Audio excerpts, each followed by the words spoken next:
హైడ్రా ఇక డేగ కన్ను వేసినటువంటి అంశాన్ని పూర్తి స్థాయిలో మా ప్రతినిధి శ్రీనివాస్ అందించడానికి ప్రస్తుతం లైవ్ లో ఉన్నారు. శ్రీనివాస్, వినిపిస్తుందా? ఎస్ శ్రీశైలం చెప్పండి.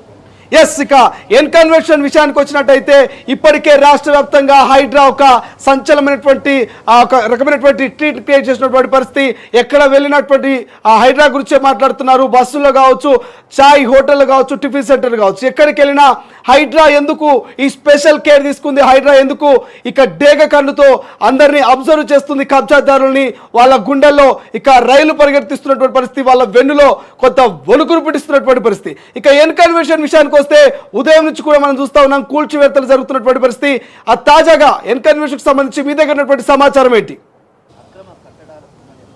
ఎస్, మనం ప్రస్తుతం ఎన్ కన్వెన్షన్ దగ్గర ఉన్నాము. 3.5 ఎకరాలకు సంబంధించినటువంటి బఫర్ జోన్లో ఎన్ కన్వెన్షన్ కట్టారని చెప్పేసి గత 10 సంవత్సరాలుగా ఆరోపణలు అయితే వస్తూ ఉన్నాయి. గత ప్రభుత్వంలో ఎలాంటి చర్యలు అయితే తీసుకోలేదు. దానికి సంబంధించి అసెంబ్లీ వేదికగా కూడా పలుమార్లు ఎన్ కన్వెన్షన్కి సంబంధించినటువంటి వాదనలు కూడా చెప్పినటువంటి సందర్భాన్ని మనం చూసాం. ఇక ఈ ప్రభుత్వం వచ్చిన తర్వాత హైదరాబాద్కు సంబంధించినటువంటి విషయంలో చెరువులు, కబ్జా అయినటువంటి నాలాలు అన్నింటికి సంబంధించినటువంటి పరిరక్షణ కోసం హైడ్రాని అయితే ఏర్పాటు చేయడం జరిగింది. ఆ హైడ్రా వారి యొక్క పనితనాన్ని మనం కొద్ది రోజులుగా చూస్తూ ఉన్నాం. దానికి చైర్మన్గా ముఖ్యమంత్రి వ్యవహరిస్తూ ఉన్నారు. దానికి సంబంధించినటువంటి అధికారిగా రంగనాథ్ వ్యవహరిస్తూ ఉన్నారు.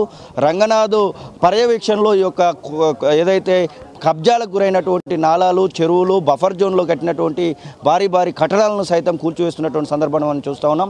మనం ఇప్పుడు ఎన్ కన్వెన్షన్ వద్ద ఉన్నాము. ఎన్ కన్వెన్షన్కి సంబంధించినటువంటి విషయంలో కూడా పలుమార్లు ఇది నాగార్జున, సినీ యాక్టర్ నాగార్జునకు సంబంధించినటువంటి ఎన్ కన్వెన్షన్ పూర్తి స్థాయిలో దీనికి సంబంధించినటువంటి విస్తరణ 27 ఎకరాలు ఉంటే దీనిలో 3.5 ఎకరాలు పూర్తిగా బఫర్ జోన్కు సంబంధించినటువంటి తొమ్మిడిహెడ్డి చెరువులో ఉన్నటువంటి భాగాన్ని మాత్రం ఇప్పుడైతే కూల్చివేస్తున్నటువంటి పరిస్థితిని అయితే మనం చూస్తూ ఉన్నాం. ఇది మాదాపూర్ మెయిన్ రోడ్డుకి కూతవేటు దూరంలో ఉంటుంది. దీనికి సంబంధించినటువంటి విషయంలో పలుమార్లు ఇప్పటికే పలువురు అప్పుడు ఉన్నటువంటి పరిపాలనలో ఉన్నటువంటి అధికార పక్షానికి అయితే అప్పటి ప్రతిపక్ష నేతగా ఉన్నటువంటి రేవంత్ రెడ్డి పలుమార్లు హెచ్చరించడం జరిగింది. ఖచ్చితంగా మేము అధికారంలోకి వస్తే ఈ యొక్క ఎన్ కన్వెన్షన్ అనే కాదు, ఎవరు ఎలాంటి పనులు చేసినా చెరువులు కబ్జా చేసి, నాలాలు కబ్జా చేసి ఎవరైతే కట్టడాలు కడతారో ఆ కట్టడాలను ఖచ్చితంగా కూల్చివేస్తామని చెప్పడం జరిగింది.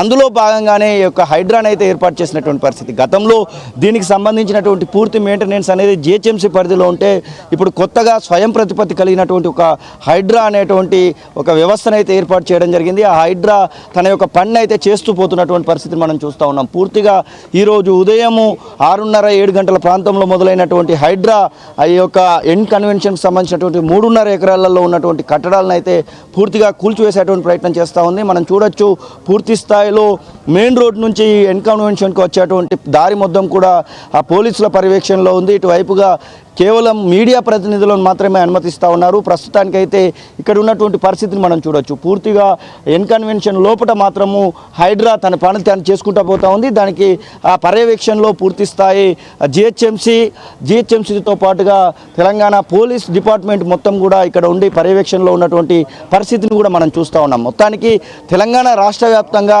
ఈ యొక్క హైడ్రా లాంటి వ్యవస్థలను ఇంకా ఏర్పాటు చేయాలి. అటు వరంగల్లో కూడా అక్రమ కట్టడాలు ఉన్నాయి, కరీంనగర్లో కట్టడాలు ఉన్నాయి, నల్గొండలో కట్టడాలు ఉన్నాయి.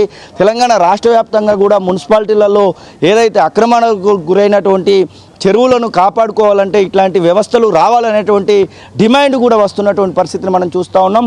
ఏది ఏమైనప్పటికీ ఎన్ కన్వెన్షన్ విషయంలో ప్రభుత్వం తీసుకున్నటువంటి ఒక నిర్ణయాన్ని అయితే ప్రతి ఒక్కరు కూడా స్వాగతిస్తూ ఉన్నారు. గతంలో ప్రస్తుత ముఖ్యమంత్రి అప్పటి కాంగ్రెస్ పార్టీ నాయకులు చాలా మార్లు హెచ్చరించడం జరిగింది. ఎన్ కన్వెన్షన్ లాంటివి ఇంకా చాలా ఉన్నాయి. చెరువులు పూర్తి స్థాయిలో ఆక్రమణలకు గురయ్యాయి. 600లకు పైన చెరువులు ఉంటే ప్రస్తుతము 200 చెరువులు మాత్రమే కనబడతా ఉన్నాయి. 400 వరకు చెరువులు పూర్తి స్థాయిలో ఆక్రమణలకు గురైనటువంటి పరిస్థితిని కూడా వివరించడం జరిగింది. ప్రస్తుతానికి ఈ యొక్క కూలగొట్టడాలు, పూర్తి స్థాయిలో ప్రభుత్వ భూములను ఆక్రమించుకోవడాలు, అలాగే స్వాధీనపరచుకోవడాలు, అలాగే చెరువులకు సంబంధించినటువంటి FTL పరిధిలో ఉన్నటువంటి భూమిని పూర్తి స్థాయిలో చెరువు అనుసంధానం చేయడాలు, ఇవన్నీ అయితే ప్రస్తుతం నడుస్తున్నటువంటి పరిస్థితిని అయితే చూస్తూ ఉన్నాం. శ్రీశైలం, దాంతో పాటుగా ఇక ఎన్ కన్వెన్షన్ వద్ద భారీ స్థాయిలో పోలీసులు మోహరించినట్టు తెలుస్తోంది. మరోవైపు మీరు అన్నట్టుగా